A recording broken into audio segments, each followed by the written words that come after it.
এবারের আনন্দ শোভাযাত্রার অন্যতম আকর্ষণ কেড়েছে স্বৈরাচারের প্রতিকৃতিতে। স্বৈরাচার পতনের পর এটা যেন প্রথম পয়লা বৈশাখ। মুক্ত আকাশের নিচে নানান রঙে সেজেছে রাজধানী।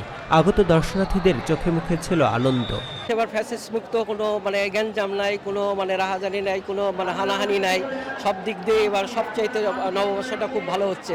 মঙ্গল শোভাযাত্রাটাকে বাতিল করছে, এটার জন্য সরকারকে আমরা ধন্যবাদ জানাই। আমরা তো আগের পরাধীনতার মধ্যে ছিলাম, এখন আমরা তো স্বাধীন, তো এখন ভালো লাগতেছে, অনেকটা নিরাপদ মনে করতেছি নিজেদেরকে এবং সুন্দরভাবে যথেষ্টভাবে এটা উদযাপন হচ্ছে।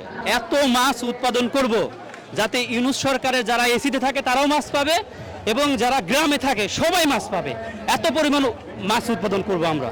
হাজার বছরের ঐতিহ্যের যে সংস্কৃতির যে বার্তা নববর্ষের মধ্য দিয়ে প্রকাশিত হয়, সবসময় তার ভিন্নতা থাকে। আনন্দ শোভাযাত্রায় ভুলে যায়নি ৩৬ জুলাই শহীদদের কথা। প্রতিকৃতিতে ছিল মীর মুগ্ধের পানির বোতল।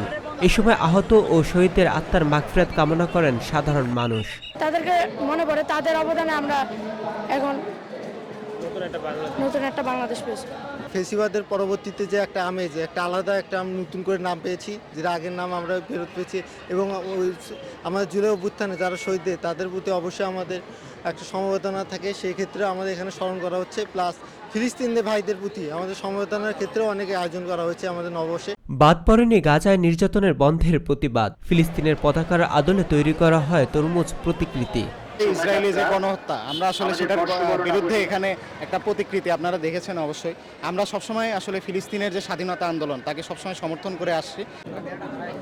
মাত্র 1 থেকে 6 দিনের মধ্যে এমন আয়োজন করেছে ঢাকা বিশ্ববিদ্যালয় বলে জানিয়েছেন ঢাবির উপাচার্য অধ্যাপক নিয়াজ আহমেদ খান।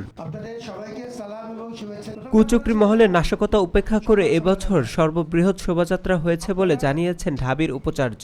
এবং একটা পর্যায়ে সেটা 6 কর্মদিবসে এসেছে এবং এর মধ্যে যেটি বলেছি কিছুটা ষড়যন্ত্র ছিল, বাধা বিপত্তি ছিল। এরপরেও চারুকলার আমার সম্মানিত সহকর্মীবৃন্দ, শিক্ষার্থীবৃন্দ তারা একটা অসাধ্য সাধন করেছে। এদিকে রাজধানীর শাহবাগ জাদুঘরের সামনে সাংস্কৃতিক ঐক্যফ্রন্টের উদ্যোগে আয়োজন করা হয় বাংলা বর্ষবরণ উৎসব ও সাংস্কৃতিক অনুষ্ঠান। অনুষ্ঠানে দেশের গান ও নাটক পরিবেশন করেন সাংস্কৃতিক ঐক্যফ্রন্ট। সর্বোপরি আয়োজনকে ঘিরে ছিল আইনশৃঙ্খলা বাহিনীদের কঠোর নিরাপত্তার বলয়।